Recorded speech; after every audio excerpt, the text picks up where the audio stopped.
विमुच्यते नमस्तस्मै विष्णवे प्रभविष्णवे। আমরা শ্রী ভগবান বিষ্ণুকে স্মরণ করে ভাগবত কথা পাঠ করছি। এই ভাগবত এটা হচ্ছে বাংময়ী মূর্তি, শ্রী ভগবানের বাংময়ী মূর্তি। বাংময় মানে কথা দিয়ে একটা মূর্তি তৈরি করা হয়েছে।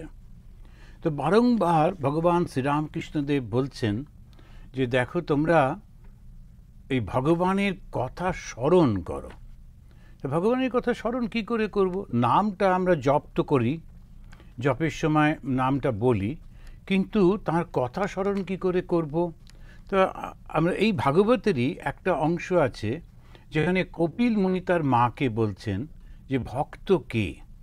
তো এই ভক্ত কে এটা বোঝাতে বলতে গিয়ে তিনি একটা জায়গায় বলতে গিয়ে বলছেন যে যারা ভগবানের লীলাটাকে চিন্তন করে।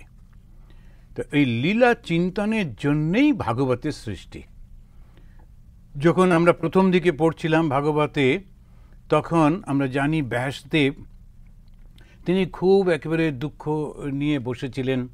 তখন নারদ মুনি এলে তখন ব্যাসদেব বললেন যে আচ্ছা বলো দেখি নারদ, যে আমি এত কিছু করলাম তথাপি আমার মনের দুঃখটা কেন যাচ্ছে না?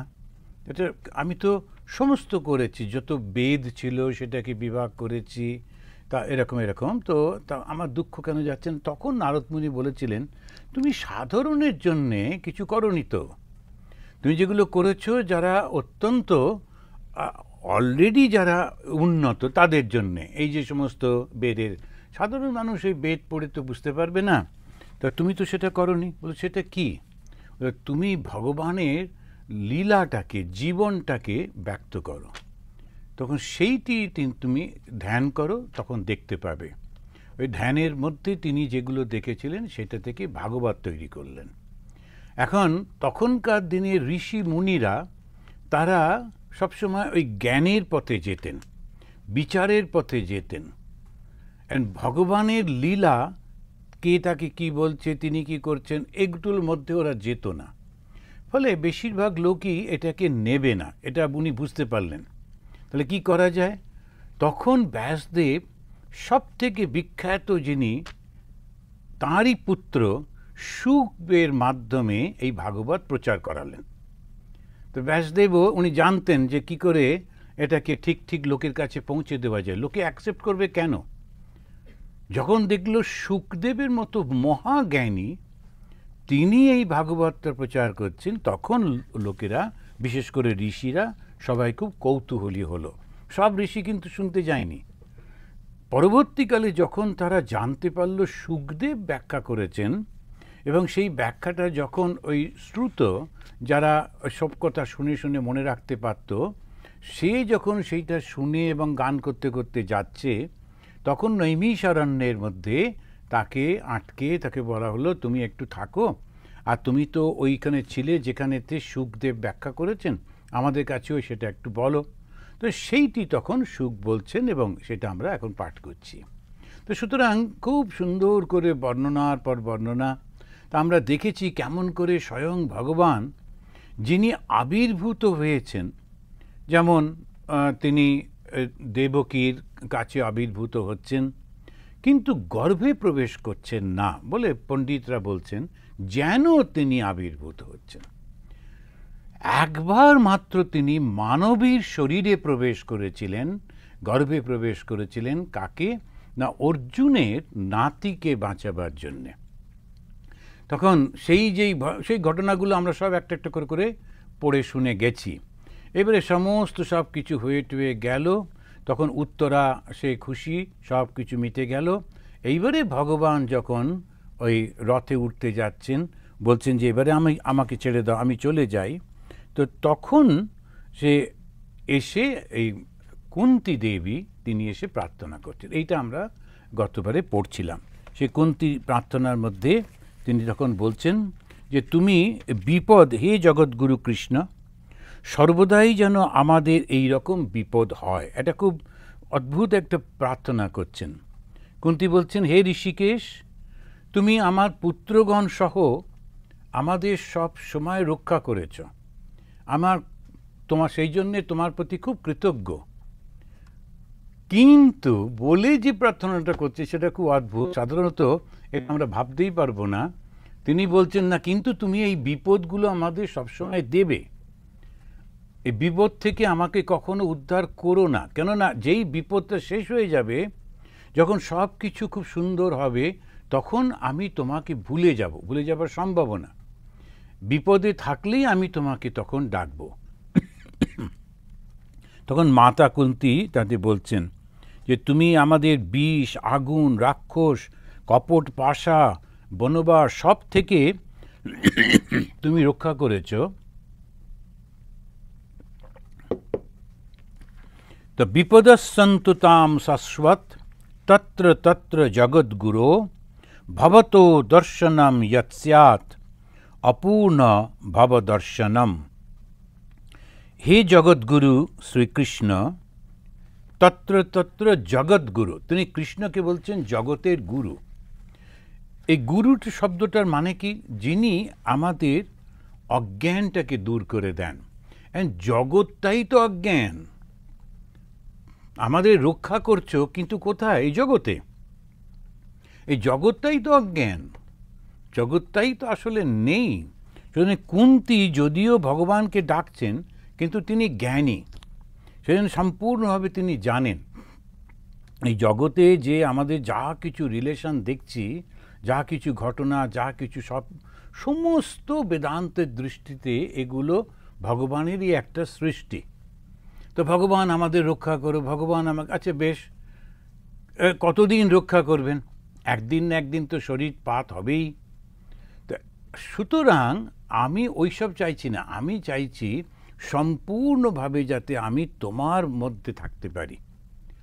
তাহলে আমি যেখানেই থাকি না কেন আমার কোনো আপত্তি নেই, যে অবস্থাতে থাকি না কেন আমার কোনো আপত্তি নেই।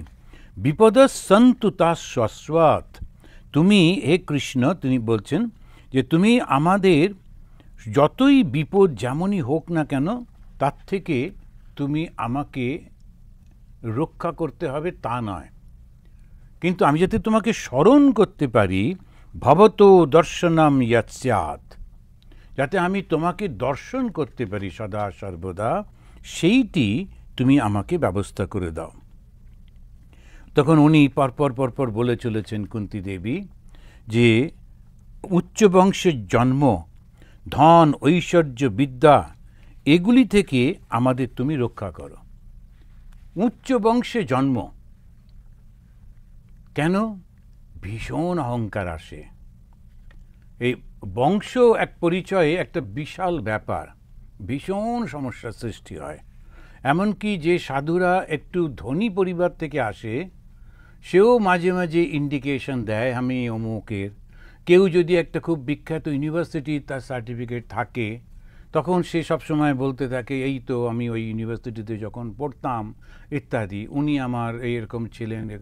কিছুতেই ওর থেকে বেরোতে পারে না, আর ওটা বন্ধ, কিছুতেই এমনি যতই বলছি না কেন কিছুতেই বেরোতে পারে না। সেই জন্যে ভগবান শ্রীরামকৃষ্ণ স্কুলে তার কাছেই গেলেন না। ওই গিয়ে যাক, ওটা থেকে আমার দরকার নেই, যে আমি এই পড়েছি সেই পড়েছি ওটা আর বলবার দরকারই নেই। সুতরাং ওই গেলেনই না ওর মধ্যে। তারপরেতে ওনার বংশটা শ্রীরামকৃষ্ণ স্বয়ং ভগবান, তেমনি বংশ বলবার মতো কিছুই নেই। বংশ আছেটা কি? কিচ্ছু নেই, শুধু সত্যনিষ্ঠ তাঁর পিতা। তাঁর পিতা না ছিল পয়সা, না ছিল সমাজের কোনো কিছু, শুধু কি ছিল? তিনি সত্যনিষ্ঠ ছিলেন। সেইখানে ভগবান জন্মগ্রহণ করছেন। আজকে সারা পৃথিবীতে আমরা শ্রীরামকৃষ্ণকে যতজন চিনি, এরকম অনেক পণ্ডিত ছিলেন, বড় লোকের ছেলেরা ছিল, তাদের কে চেনে? তার বাবাকে, শ্রীরামকৃষ্ণের বাবা, তাকে আমরা খুব একেবারে শ্রদ্ধা করি। কেন? সত্যনিষ্ঠ বলে। তার বাবার কত টাকা ছিল, এ ছিল, কে নিয়ে কেউ মাথা ঘামায় না। তো সুতরাং ওই কুন্তী দেবী বলছেন তুমি আমাকে রক্ষা করো। কোথা থেকে? ধন, ঐশ্বর্য, বিদ্যা, উচ্চ বংশে জন্ম, এর থেকে রক্ষা করো। টাকা পয়সা থাকলে তো সে তো হবেই হবে। ঠাকুর একবার ওই হৃদয়ের সঙ্গে কোথায় যাচ্ছেন, তা নৌকো করে যেতেন, তো নৌকো করে গিয়ে যখন নামছেন তখন ওই ঘাটেতে বেশিরভাগ লোক তখন ওই ঘাটে বসে থাকতো, গল্প করতো, দেখা সাক্ষাৎ হতো।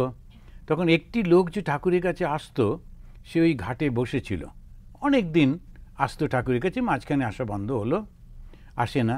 এবার ওই ঘাটেতে ঠাকুরকে দেখে তখন ও বলছে, ও হে শ্রীরামকৃষ্ণ কেমন আছো হে। তখন ঠাকুর হৃদয়কে বলছেন, বুঝলি হৃদয়, ওর টাকা হয়েছে, সেই জন্যে ও এইরকমভাবে আমাদেরকে বলছে। তা সঙ্গে সঙ্গে যেই টাকা হয়, যেই পদমর্যাদা হয়, অমনি চলন বলন কথাবার্তা সমস্ত পাল্টে যায়। উচ্চ বংশে জন্ম হলে ভীষণভাবে এই গোলমালগুলো হয়ে যায়। আর আমাদের একজন, আমি দেখেছিলাম স্বামী গীতানন্দজি সঙ্গে যাচ্ছি, তো একজন সাধু ওনার সঙ্গে ছিলেন, তো সমানে বলে চলেছে ওই অঞ্চলে, যে অঞ্চলে আমরা যাচ্ছি ওই অঞ্চলেরই ছেলে, তো বলছে মহারাজ ওই দেখুন আমাদের সেই স্কুলটা। তারপরে খানিকক্ষণ পরে বলছে এই কলেজটায় পড়েছি মহারাজ, এই দেখুন। উনি চুপ করে বসে আছেন, গীতানন্দজি সামনে বসে আছেন, আমরা পেছনের ইয়েতে। তো ওখান থেকেই মহারাজকে খুব করে বলছে, মহারাজ কিন্তু একবারও ঘাড় ঘুরিয়ে দেখছেন না করে কখনোই, কিন্তু ও বলেই যাচ্ছে। আমি ভাবছি যে বিপদে পড়বে, শুধু শুধু এই কলেজ এই স্কুল বলার কি দরকার ছিল, এটা তো আর অন্ততপক্ষে কেমব্রিজ নয়, এতটা বলার দরকার ছিল না, কিন্তু ওই বলে যাচ্ছে। তবে মহারাজ খুবই শান্তভাবে ওকে বললেন, তোমার মনে আছে তুমি সন্ন্যাস নিয়েছ? একদম চুপ করে গেলাম। সব কিছুকে ভুলে যেতে হবে, উচ্চ মর্যাদা, বংশ, ধন দৌলত কিছুই না, তো সেইটা ভুলে যেতাম। যেটা আমরা লক্ষ্য করি যে রাজার পুত্র হয়েও তিনি ভিক্ষে করছেন এবং কোনো রকম তার মধ্যে লজ্জাবোধও নেই। কে? ভগবান বুদ্ধ। তিনি তাঁরই রাজত্বের মধ্যে যাচ্ছেন ভিক্ষে করতে, যা রাজার, তিনি রাজপুত্র, রাজাই ছিলেন, কিন্তু ওই রকম। সেই জন্য বলছেন যে 25 নম্বর শ্লোকেতে উনি বলতে গিয়ে বলছেন, তুমি আমাকে, 24 নম্বর শ্লোকে বলছেন যে তুমি আমাকে রক্ষা করেছো, আমাদের সবাইকে রক্ষা করেছো, খুব ভালো, কিন্তু ওই বিপদগুলো আমাদের দিও কেন? তাহলে যাতে আমরা তোমাকে মনে করতে পারবো, কখনো তোমাকে ভুলে যাব না। অপুনঃভবদর্শনম। অপুনঃভবদর্শনম মানে বলতে গিয়ে ব্যাখ্যা করা হচ্ছে, আর যেন আমার এইগুলো না হয়, আর যেন জন্ম না হয়। এরপরেই বললেন যে ওই ধন ঐশ্বর্য এগুলো না থাকে। তারপরে 26-এ উনি বলছেন, হে দীনবন্ধু মোক্ষদাতা কৃষ্ণ, আমি তোমাকে প্রণাম করি।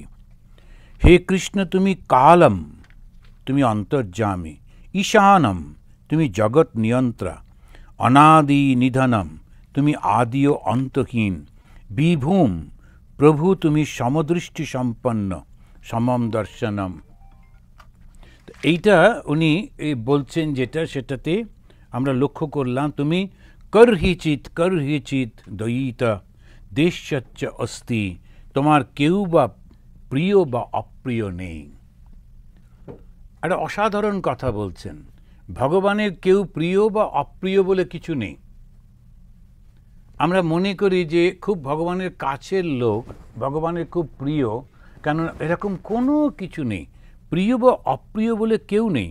হে কৃষ্ণ, করহিচিত কশ্চিৎ দয়িতা দেশ্যশ্চ অস্তি। দয়িতা এবং দেশ্য, দেশ্য মানে যার প্রতি আমি খুশি নই, কিন্তু ভগবান শ্রীকৃষ্ণ তিনি ভগবদ্ গীতাতে 12 অধ্যায়ে বলছেন আমি তাকে ভালোবাসি। কে? যার মধ্যে এই গুণগুলো সব রয়েছে। ভক্তি যোগ 12 অধ্যায়, সেখানে তিনি বলছেন যে, আপনি যদি আপনারা পড়েন তখন দেখবেন, বোধহয় যদ্দূর মনে পড়ছে ওই 13 থেকে 19 এর মধ্যে তিনি পরপর বলে যে একে আমি ভালোবাসি, এই গুণগুলো থাকলে একে ভালোবাসি।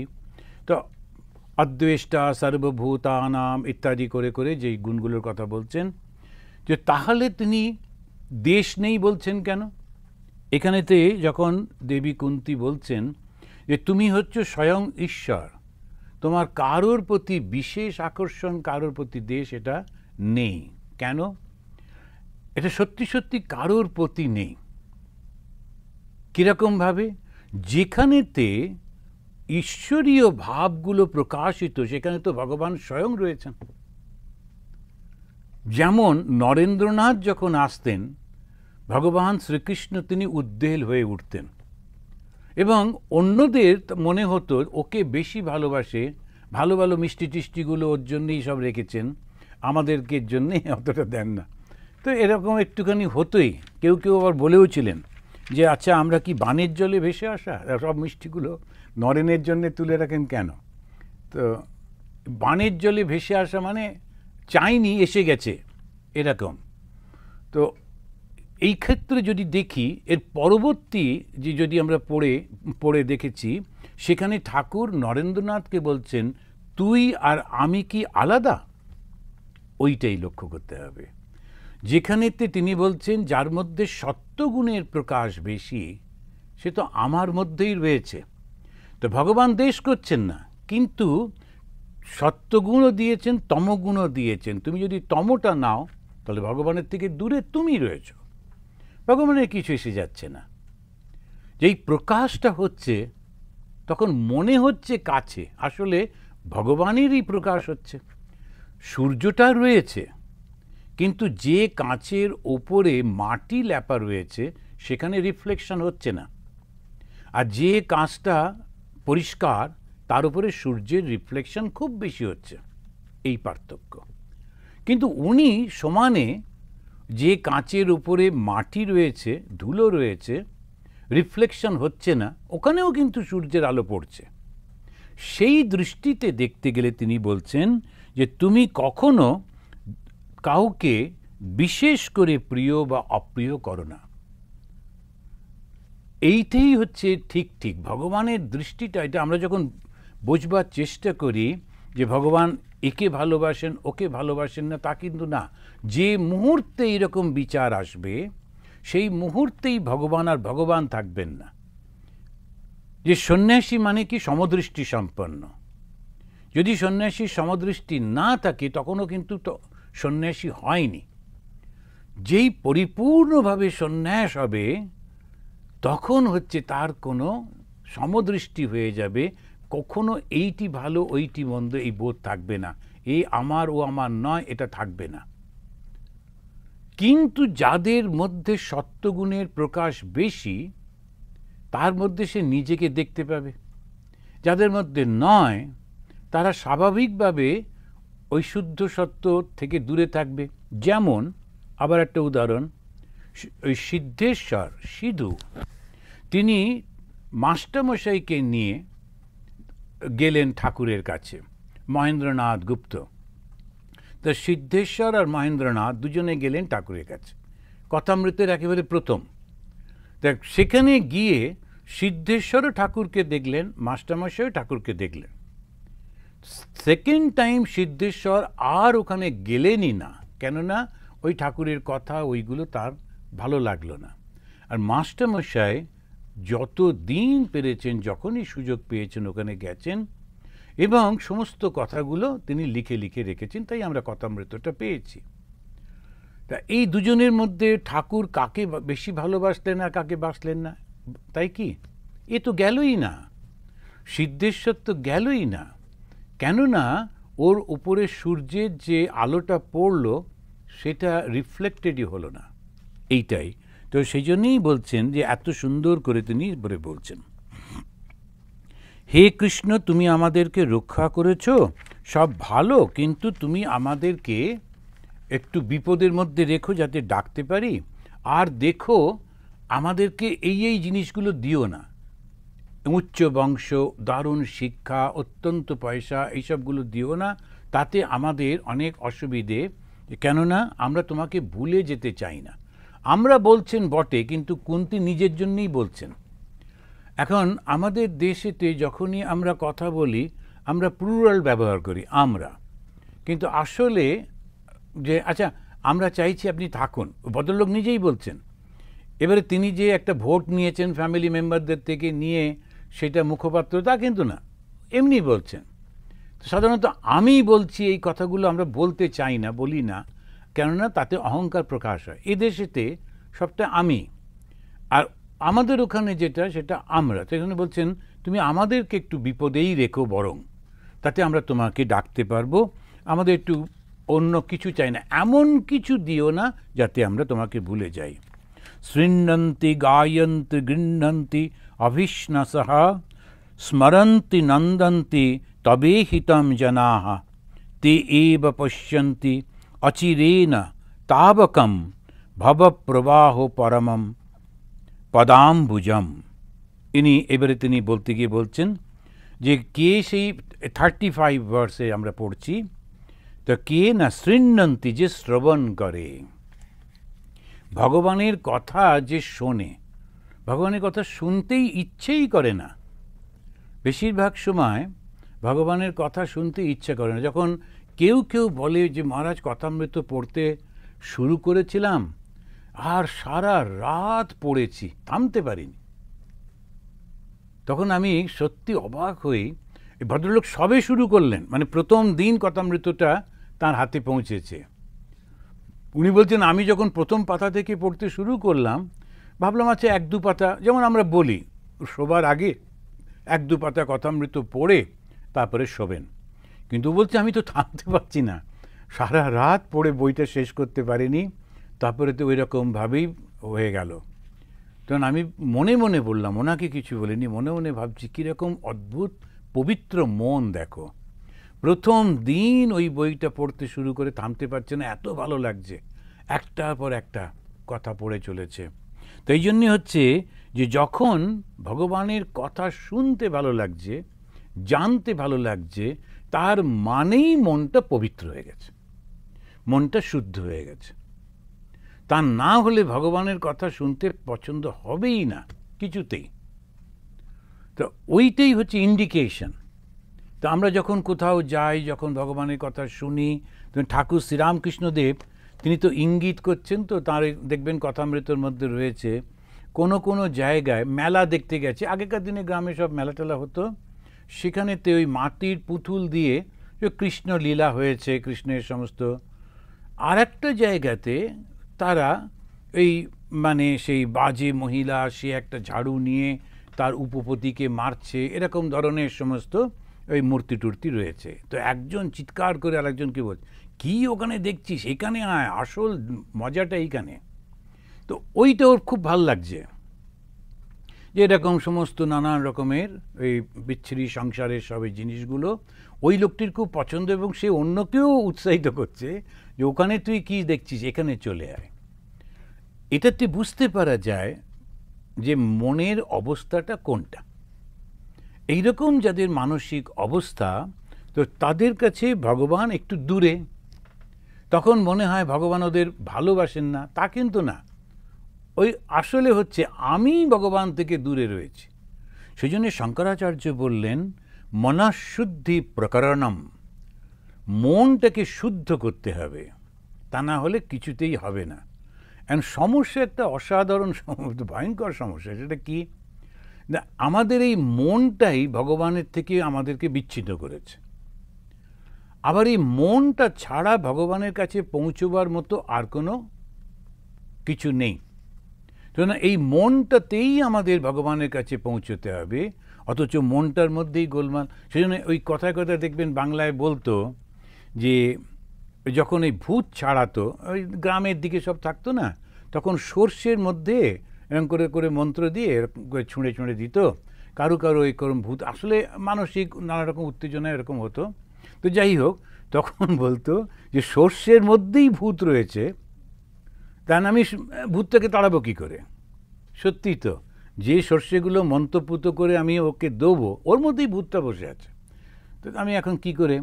তো সেই রকম আমাদের মনটার মধ্যেই অপবিত্রতা এমনভাবে রয়েছে যে আমি এই অপবিত্র মন নিয়ে পবিত্র ভগবানের কাছে কি করে যাব? তাহলে মনটাকে পবিত্র করতে হবে। মনটা পবিত্র মানে কি? তো শঙ্করাচার্য ভীষণ পরিষ্কার, তিনি বলছেন যখন তোমার জাগতিক আকর্ষণগুলো থাকবে না, তখন তোমার মন শুদ্ধ হয়ে গেছে। তো স্বাভাবিকভাবে যখন জাগতিক আকর্ষণ থাকবে না, তখন কিসের প্রতি আকর্ষণ হবে? ভগবানের প্রতি। এখন ভগবান আর জগৎ ছাড়া আর তো কিছু নেই, যে কোনো একটা নিতেই হবে। যেমন এই আমেরিকাতে দুটোই মাত্র পলিটিক্যাল পার্টি, যে কোনো একটাকে ভোট দিতেই হবে, যে তুমি এ কে দাও কিংবা বি কে দাও। আমাদের দেশে গেলে কোনো অসুবিধা নেই, 100টা পার্টি খুঁজে খুঁজে বার করো। কিন্তু এখানেতে ওই দুটোই মাত্র। তেমনি আমাদের এই জগৎটা আছে আর মনটা আছে, এই ভগবান রয়েছেন। এখন এই মনটা তুমি যেই জগতে দিলে ভগবান পেলে না, আবার যেই ভগবানে দিলে তখন আর জগৎ নেই। ঠিক করতে হবে তোমাকে। ওই মাঝখানে দাঁড় করিয়ে দিয়ে ভগবান দূরে গিয়ে দাঁড়িয়ে দেখছেন যে কি করে দেখি। দুটোই তিনিই করেছেন, ভগবানও তিনি রয়েছেন, আবার তাঁরই সৃষ্টি। ডিসিশন যাতে আমরা নিতে পারি তার জন্যে ওই ভগবানই অবতার হয়ে তিনি লীলা করেছেন। তিনি মহাপুরুষদের সৃষ্টি করে দিয়েছেন, তিনি শাস্ত্র সৃষ্টি করেছেন। এই ভগবদ গীতাতে দেখবেন সব সময় তিনি বলছেন আমি হচ্ছি সেই ওমকার, উনি সৃষ্টি করে দিয়েছেন। কিন্তু তারপরে আমাদের বুদ্ধি বিবেচনা দিয়ে বলছেন বাপু এবারে বেঁচে করো, দেখো কি করবে। ওইটুকু আমাদের করতে হবে। এখন দুজন দুরকমভাবে করে। যারা জ্ঞানী তারা নিজেরাই বলে আচ্ছা আমি নিজেই পথ চলবো, আমাকে হেল্প করতে হবে না, আমি দেখে নিচ্ছি। আর একদল ওখানে বসে কান্নাকাটি করে যে আমার পক্ষে এই এরকম বুঝে উঠতে পারছি না, ডান দিকে যাবো বাবার দিকে যাব, তুমি আমাকে নিয়ে চলো, আমার হাত ধরে তুমি নিয়ে চলো সখা বলে একটা খুব সুন্দর গান ছিল। তো ওই যারা হাত ধরে নিয়ে চলো বলছে ওরা হচ্ছে ভক্ত, আর যে বলছে আমি বুঝে নিচ্ছি দেখে নিচ্ছি যে তুমি তো আমাকে গাইডেন্স দিয়ে দিয়েছো, আমি এবারে চলে যাব, আর লাগবে না, আমার সঙ্গে আসতে হবে না, ওরা হচ্ছে জ্ঞানী। আর ওই যে চলাটা ওটা হচ্ছে যোগ কর্ম। এখন এই যে সমস্ত জিনিসগুলোকে যদি আমরা এইভাবে দেখি যে তাই তো আমার সামনে রাস্তাটা রয়েছে, যদি আমি মনে করি আমি নিজে নিজে যেতে পারবো, এই জগৎটা নেই নেই নেই নেই করতে করতে যেতে হবে।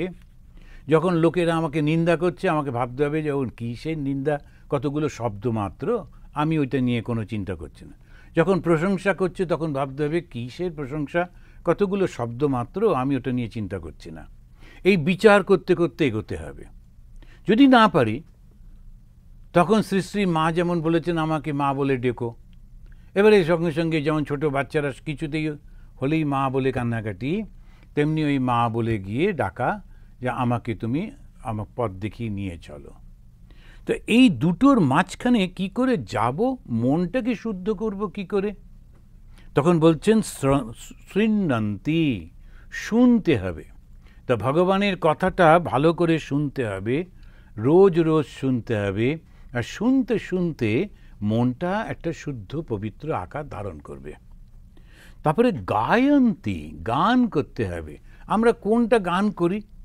যখন আমাদের খুব ভালো লাগে যেগুলো, সেটাই আমরা কিন্তু গান করি। যেটা ভালো লাগছে সেটাতেই তো আমাদের গানটা আসে। কখন? যখন খুব ভালো লাগছে, আনন্দ লাগছে, তখন গান করি। গৃহন্তি, তখন বলছেন যিনি কীর্তনও করে। কীর্তন মানে কি? তার সম্পর্কে খুব সুন্দর করে বলে, শুনেছ ওইখানে না শঙ্করাচার্য এরকম বলেছেন, জানো ঠাকুর এই কথা বলেছেন, জানো মা এরকম বলেছেন, স্বামীজি এরকম বলেছেন।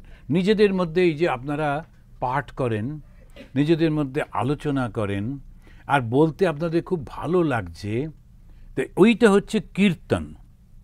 আর অভিস্নান হচ্ছে বারবার করে।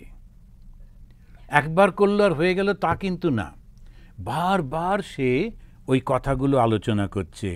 আর কি করে? স্মরন্তি। একজন চিঠি লিখেছেন যে আমি স্মরণ করছিলাম, দেখলাম মা কালী দক্ষিণেশ্বরে, তার কথা চিন্তা করছিলাম ইত্যাদি। তো শুধু স্মরণ করছি যখন।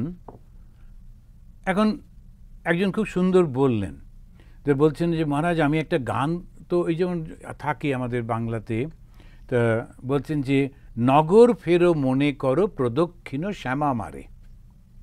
যে তুমি যখন ঘুরছো তখন মনে করবে যে তুমি শ্যামা মা মাঝখানে দাঁড়িয়ে আছেন, তুমি তাকে প্রদক্ষিণ করছো। যেমন দক্ষিণেশ্বরে মন্দিরে গেলে হিন্দুরা প্রদক্ষিণ করে, তখন আছেন তো ভগবান মাঝখানে, আমরা শুধু তাকে আমরা করছি মর্নিং ওয়াকিং, কিন্তু অন্য বন্ধুদের সঙ্গে হাই হ্যালো না করে মনে মনে আমি ভাবছি আমি দক্ষিণেশ্বরে মা কালী দাঁড়িয়ে আছেন, আমি চারপাশে ঘুরছি, মনে মনে ওই কল্পনাটা হচ্ছে।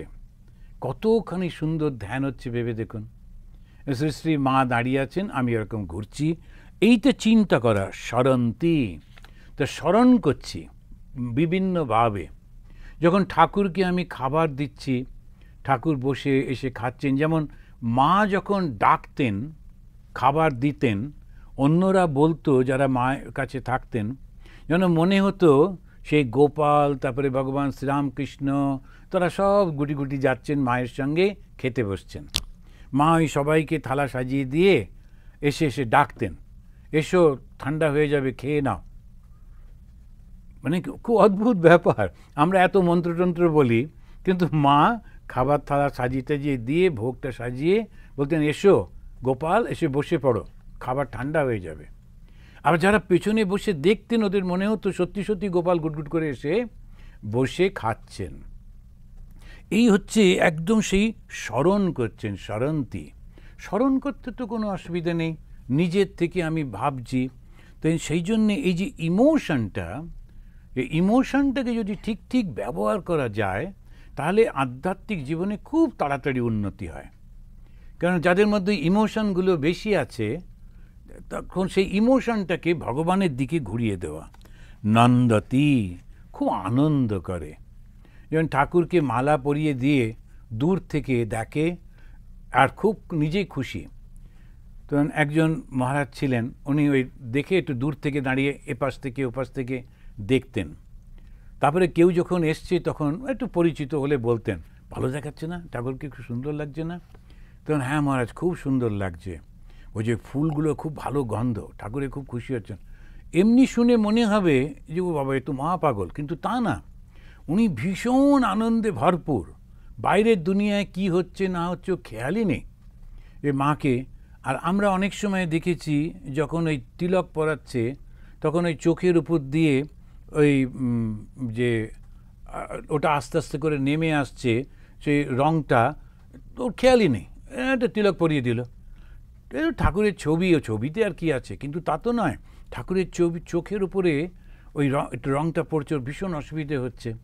তো সেই জন্য ভীষণ কষ্ট হচ্ছে। ওই ভাবটা যদি থাকে, অনেক সময় শীতকালে যখন চাদর পরায়, তখন একদম নাক পর্যন্ত ঢেকে দিল, ঠাকুরের নিঃশ্বাস নিতে কষ্ট হবে। তো এইটাকেই বলছেন যে তুমি সত্যি সত্যি স্মরণ করো, আনন্দ করো কি না, একেবারে জীবন্ত মতো করে ভেবে যদি করতে পারো, তবে হিতম জানাহা, তোমার এই যে জীবনী, যে ব্যক্তিরা তাদেরকে, তারা ওদের খুব হিত হয়, খুব মঙ্গল হয়। তে এব পশ্যন্তি অচিরেন তবাকম, তারা খুব শীঘ্র তোমাকে দর্শন করে, খুব শীঘ্র ভগবানকে দর্শন করে। এটা কে বলছেন? কুন্তী বলছেন। কেননা কুন্তীর সেই অনুভূতি থেকে তিনি বলছেন। কুন্তী যে সাধন ভজন করেছেন তা কিন্তু না। কুন্তী দেবী, তিনি জঙ্গলে গিয়ে 12 বছর তপস্যা করেছেন, এই করেছেন, এতদিন খাননি, এতদিন উপোস করেছেন, একটাও কোনো ঘটনা মহাভারতে পাওয়া যায় না। তিনি যেটা করেছেন সেটা হচ্ছে, ওই স্বামী যখন যেহেতু ওকে বলেছিলেন যে তোমাকে থাকতে হবে সংসারে, উনি সেই সংসারে ছিলেন এবং সমানে পাণ্ডুর পুত্রদেরকে তিনি বড় করেছেন এবং মাথা উঁচু করে। এই যে বিধবা হয়ে গেছেন, কেউ নেই, ছেলেদের কে দেখবে, ওসব না, একদম প্রচণ্ড ব্যক্তিত্ব ছিল। তিনি এসে নিজের যেটুকু প্রয়োজন, যেটা প্রাপ্য, ছেলেরা হচ্ছে রাজার ছেলে, তাদেরকে সেই রকমভাবে শিক্ষা দিতে হবে, উনি শ্বশুরবাড়িতে এসে ডিম্যান্ড করে ছেলেদেরকে সেইখানে দিয়েছেন এবং দূর থেকে নজরও রাখছেন সমানে। আবার শ্বশুরবাড়িতে সে চলে যাচ্ছে, শ্বশুরবাড়ি ছেড়ে, তা কিন্তু করছেন না। কখনো কখনো ছেলেদের সঙ্গে যাচ্ছেন, কিন্তু বেশিরভাগ সময় শ্বশুরবাড়িতে থাকছেন। উনি স্বধর্ম পালন করলেন, মায়ের যেটা স্বধর্ম সেটাও পালন করলেন, স্ত্রীর যেটা স্বধর্ম সেটা পালন করছেন। এবং তার ফল কি হলো? তিনি শ্রীকৃষ্ণ যে স্বয়ং বিষ্ণু, সেইটা তিনি অনুভব করছেন। তাই তো এই শেষ বেলায় যখন কৃষ্ণ চলে যাচ্ছেন, যতদিন কৃষ্ণ সামনে ছিলেন কিচ্ছু বলতেন না, কারণ চোখের সামনে দেখতে পেতেন। অন্যরা ওকে কৃষ্ণ বলে দেখত, যে যাদব কুলপতি, কিন্তু ইনি জানতেন উনি স্বয়ং বিষ্ণু। তো এখন বলছেন, যারা তোমাকে শ্রবণ করবে, গান করবে, কীর্তন করবে, স্মরণ করবে, আনন্দ করবে তোমার জীবনটা নিয়ে। বারংবার যারা এটা করতে থাকবে তারাই তোমাকে অতি শীঘ্র দর্শন করবে। ভবপ্রবাহ পরম পদাম্বুজম, এবং জন্ম মৃত্যু থেকে ভবপ্রবাহ, ভব মানে এই যে সংসার, এই প্রবাহ থেকে, জন্ম মৃত্যুর এই সার্কেল থেকে তারা মুক্ত হয়ে যাবে। কেননা তোমাকে দর্শন করে। এই সমস্ত কিছু থেকে হে কৃষ্ণ তুমি হয়তো বলবে, এবার তিনি নিজে নিজেই মনে করছেন যে পঞ্চপাণ্ডব থাকতে, পঞ্চপাণ্ডব এত শক্তিশালী, এখন সব কিছু মিটে গেছে, তারাই এখন রাজা, তুমি ভয় পাচ্ছ কেন? কেন কৃষ্ণ কৃষ্ণ করছো? আর আমার প্রোটেকশনের দরকার নেই, কারণ তোমার ছেলেরাই এখন বিরাট রাজা এবং তারাই প্রোটেকশন দিতে পারবে। তাই তিনি কৃষ্ণকে বলছেন, কৃষ্ণ বলেননি, উনি মনে মনেই ওটা ভাবলেন, কৃষ্ণ নিশ্চয়ই এই কথাটা বলতে পারেন, করে গিয়ে বলছেন হে কৃষ্ণ তুমি হয়তো বলবে পঞ্চপাণ্ডব থাকতে আমি কেন এত বিচলিত হচ্ছি। না, কৃষ্ণ একা চলে যাচ্ছেন, তাই তুমি এত বিচলিত হচ্ছ কেন?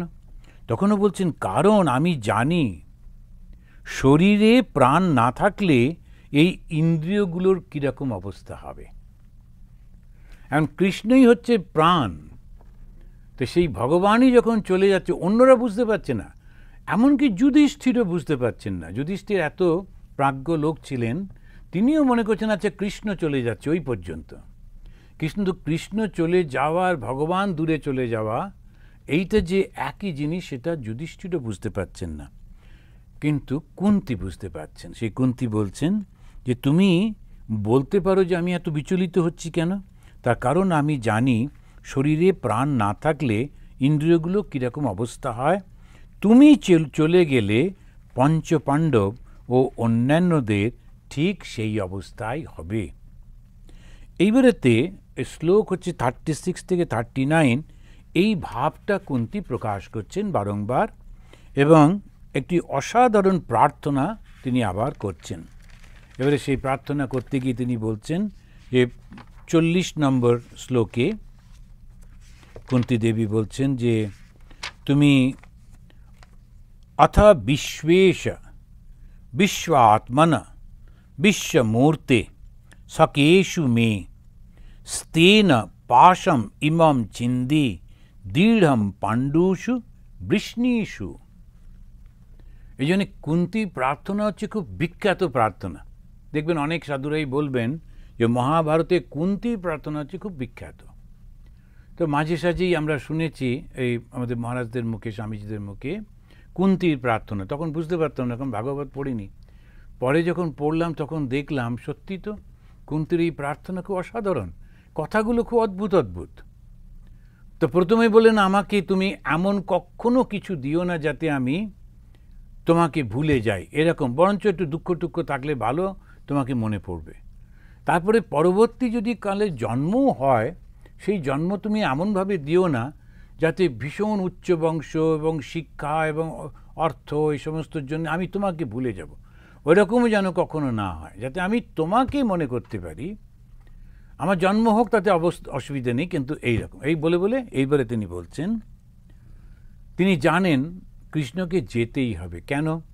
কুন্তী ছিলেন দুটো দিকেই কানেক্টেড, একটা পাণ্ডবদের তিনি বউ বটে, কিন্তু যাদবদের মেয়ে, তার বাপের বাড়ি ছিল যাদবকুল, সুতরাং ওখানেও তো কৃষ্ণকে যেতে হবে, না হলে ওদের কি হবে? আবার যদি পাণ্ডবদের থেকে চলে যান তাহলে কি হবে? তো এই চিন্তায় তার মনে, এখন মা তো, সুতরাং ছেলেদের জন্যে এইদের জন্য চিন্তা হচ্ছে, আবার মেয়েও বটে, সুতরাং ভাইদের জন্যও চিন্তা হচ্ছে। তখন তাহলে এই মাঝখান থেকে এই মহা উৎপাত। তখন উনি বলছেন এই যে স্নেহের দৃঢ় বন্ধন থেকে আমাকে মুক্ত করে দাও। এই জগৎ তো থাকবে না, কারাই বা পাণ্ডু, কারাই বা ওই যাদব, কেউই তো থাকছে না, থাকবে না। মাঝখান থেকে আমার মনে হচ্ছে আহা ওদের কি হবে, ওদের কি হবে। অনেক সময় আমরা প্রচণ্ড, যেমন একজন ভদ্রমহিলা প্রচণ্ড হাই ব্লাড প্রেশার, মহারাজ আমার হাই, কেন কী হলো, কেন শুধু শুধু ভীষণ চিন্তা হয়, আমার মা একা থাকেন, কি হবে। আমি বললাম তাই তো, সত্যি চিন্তা করার কথা। আচ্ছা চিন্তা করলে তো তখন মা ঠিক থাকছেন?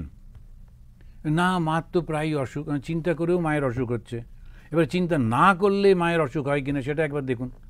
করে আমি তো অন্যভাবে বোঝাবার চেষ্টা করলাম। আমরা শুধু শুধু ভাবি যার যেমন যেটা হবার সেটা হবেই, আমার যেটুকু কর্তব্য আমি সেটা করব, বাস ওই পর্যন্ত। আমি যখন ছিলাম না এই জগৎ সংসার চলেছিল, আমি যখন থাকবো না এই জগৎ সংসার চলবে। তাহলে কি হবে? খুবই ভেরি রিসেন্টলি আমার খুবই পরিচিত একজন ভদ্রলোক, তিনি ভাইদের সঙ্গে প্রচণ্ড ঝগড়া করছেন। ওই ভাইরা বলছে, মহারাজ কী করি কী করি। তখন ঝগড়া কি না এরকম ওই বাবার বাড়ি ভাগ নিয়ে এই নিয়ে সেই নিয়ে করছেন। তার কি একটাই বক্তব্য, আমার একমাত্র ছেলে, তাকে সব দিয়ে যেতে হবে, এটা আমার বাবা হিসেবে কর্তব্য।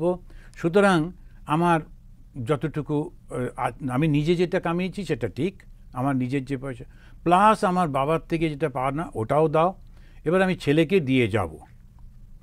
এমন হলো ও ছেলেটা কিছুদিন আগেই মারা গেলেন। এইবারেতে তখন উনি সেই প্রচণ্ড আঘাত পেয়ে উনিও মারা গেলেন। এরপরে ওর কী হলো এই বংশটার? যাদের সঙ্গে তুমুল ঝগড়া করছিলেন তারাই এসে আবার ওনার সেই ছেলের বউ, তাদের বাচ্চা টাচ্চা, তাদেরকে দেখাশুনো করছে।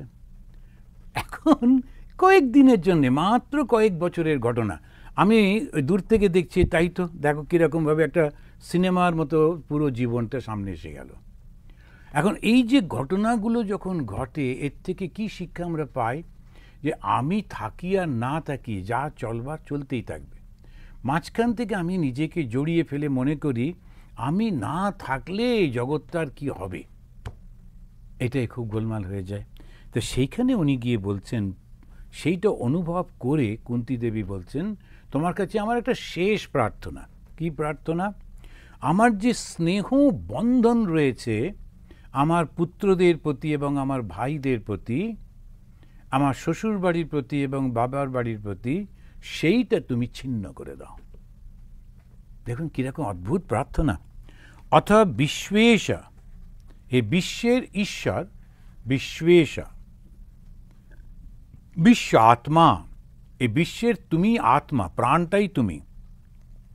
বিশ্ব মূর্তে, তুমি বিশ্ব বিগ্রহ। তিনটে শব্দ ব্যবহার করছেন কুন্তী দেবী, অত্যন্ত একেবারে যে পণ্ডিতদের মতো তিনটে শব্দ ব্যবহার করলেন। এই বিশ্বটা কি? তুমি।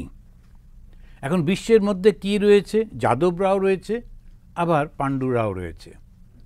সুতরাং তুমিই তো দুটো দিকেই রয়েছ, তুমিই তো সব। তা তুমি হচ্ছে ঈশ্বর, তোমার হাতেই সব ক্ষমতা, তুমি ইচ্ছা করলেই করতে পারো। তুমি হচ্ছে এদের প্রাণ, আর তুমিও সেই বিগ্রহ। তা তুমি স্বকেষু, তোমার নিজের থেকে আমার এই যে স্নেহ বন্ধন, স্নেহ পাশম ইমম ছিন্দি, আমার এই স্নেহের বন্ধনটা তুমি ছিঁড়ে দাও, কেটে দাও। কীরকম বন্ধন? তিনি নিজে বলছেন, দৃঢ়ম পাণ্ডুষু বৃষ্ণীষু। এখন এই পাণ্ডুদের দিকে এবং বৃষ্ণী বংশ, এই দুটো বংশের দিকেই আমার প্রচণ্ড আকর্ষণ, প্রচণ্ড টান। এটা একমাত্র তুমি ছেদন করে দিতে পারো। এই হচ্ছে ঠিক ঠিক প্রার্থনা। যখন আমরা প্রার্থনা করি, এইটাই হচ্ছে ঠিক ঠিক প্রার্থনা। আমরা যে প্রার্থনা করি, খুবই সাধারণ প্রার্থনাগুলো করি, লিমিটেড, যে সামনে যে সমস্যাটা আছে ওইটা সলভ হয়ে গেলেই হয়ে গেল। তখন আবার একটা সমস্যা আছে, আবার প্রার্থনা করি। এবার কুন্তী দেবীর যে প্রার্থনা, সেটা আমাদের শেখাচ্ছে যে কেমন করে মুক্তির জন্য প্রার্থনা করতে হয়। কি সেই প্রার্থনা? আমার স্নেহের বন্ধনটাকে তুমি কেটে দাও। আর যেই স্নেহের বন্ধন থাকলো না, তখন কিন্তু সব কিছু থাকার সত্ত্বেও, আমি সমস্ত কর্তব্যকর্ম করার সত্ত্বেও আমি বন্ধনের মধ্যে পড়ব না। তো এইটা কেমন করে সম্ভব? যখন আমার জ্ঞান হয়। সেই জন্য শুধু ভক্তি, শুধু ইমোশন, শুধু অ্যাটাচমেন্টে হবে না, তার সঙ্গে জ্ঞানটা দরকার। ইয়ো মাম বেত্তি তত্ত্বতঃ, ভগবান বলছেন ইয়ো মাম বেত্তি তত্ত্বতঃ ভগবদ গীতাতে, যে তত্ত্ব তো যে জানে। কি তত্ত্ব? এই কুন্তী দেবী তিনটে শব্দ ব্যবহার করছেন। অথ মানে হচ্ছে তাই, তাই তোমার কাছে বলছি। বিশ্বেশা, তুমি হচ্ছে বিশ্বের ঈশ্বর, এটা হচ্ছে জ্ঞান, তত্ত্ব। এই বিশ্বের পরিচালনা কে করছে? উনি, তুমিই করছো। এই বিশ্বের মধ্যে যে প্রাণটা রয়েছে, বিশ্বের মধ্যে দুরকমই সব রয়েছে, প্রাণও আছে আর প্রাণহীনও রয়েছে, জড় এবং চেতন দুরকম রয়েছে। তো তুমি কি? তুমি হচ্ছে সেই চেতন, তুমিই বিশ্বের চেতনা। আর পুরো বিশ্বটা কোত্থেকে এলো?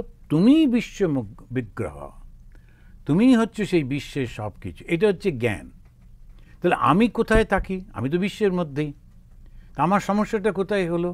আমার সমস্যা হলো তোমার মায়ার জন্যে আমি এই বিশ্বটাকে, এই মুহূর্তে দুটো বংশকে, একটা পাণ্ডু বংশ আর একটা বৃষ্ণি বংশ, এইটাকে আমি ভীষণ ভালোবেসে ফেলেছি, ভীষণভাবে অ্যাটাচড হয়ে গেছি। এর থেকে আমাকে বাঁচিয়ে দাও, এই স্নেহ বন্ধন থেকে আমাকে মুক্ত করে দাও। তোমার প্রতি আমার একনিষ্ঠ ভক্তি যাতে সর্বদা প্রবাহিত থাকে সেই রকম করে দাও। যতদিন শরীরে প্রাণ থাকবে, যতদিন আমি বেঁচে আছি, ততদিন যেন তোমার প্রতি আমার এই ভক্তিটা থাকে, একনিষ্ঠ ভক্তি। বলেই উদাহরণ দিতে গিয়ে বলছেন, গঙ্গা যেমন বয়ে চলেছে সমুদ্রের দিকে। এর গঙ্গা শব্দটা কেন জিজ্ঞেস বললেন? কারণ পবিত্রতা। আর সমুদ্র কি? বিশালতা। তাই বললেন বিশালটাকে, বিশাল হচ্ছে সেই ঈশ্বর। সমুদ্র এবং গঙ্গা দুটো শব্দ ব্যবহার করলেন বটে, কিন্তু দিয়ে অদ্ভুতভাবে বোঝাচ্ছেন নদী যেমন বয়ে চলেছে, সব নদী তো সমুদ্রে যায়, শুধু নদী বললেন না, গঙ্গা বললেন। কেন গঙ্গা? কারণ পবিত্র। আর পবিত্র মানে কি? ওই সবসময় মনে রাখতে হবে, পবিত্রতা মানেই যে জগতের থেকে মনটা উঠে গেছে, জগতের মধ্যে আর কোনো কামনা বাসনা নেই, সেটাই হচ্ছে পবিত্রতা। আর যতক্ষণ থাকবে ততক্ষণ একটু অশুদ্ধতা থেকেই যাচ্ছে। সেজন্যই ঠাকুর বলছেন, একটা ছোট্ট ফাঁসও যদি বেরিয়ে থাকে, সুতোটা ওই নিডলের মধ্যে দিয়ে, ছুঁচের মধ্যে দিয়ে কখনো যাবে না। তো সেইটা বলতে গিয়ে উনি বলছেন যে গঙ্গা যেমন বয়ে চলেছে সমুদ্রের দিকে, অর্থাৎ আমার মন যেন জগতের থেকে বিচ্ছিন্ন হয়ে থাকে, জগৎটাকে সত্য বলে মনে না করে, জগৎটাকে মধ্যে যেন আবার বন্ধনে না পড়ে, সেজন্য পবিত্র যাতে থাকে। আর সেই পবিত্রটা গঙ্গা যেমন সমুদ্রে যাচ্ছে, সদা সর্বদা আমি যেন সেই ঈশ্বরের চিন্তা করি।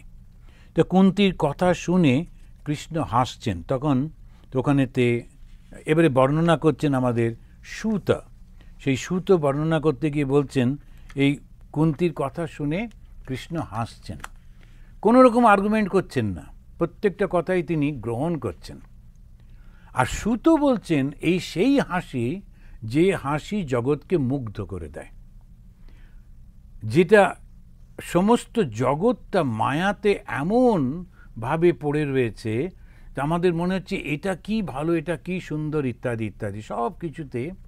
আমাদের সেই রামকৃষ্ণানন্দজি, উনি যখন যাচ্ছেন, সঙ্গে ভক্তরা যাচ্ছে, তখন কেউ কেউ যখন সূর্য ডুবে যাচ্ছে দেখে খুব উৎসাহিত হয়ে বলছেন, ও কি সুন্দর মহারাজ, দেখুন কি সুন্দর।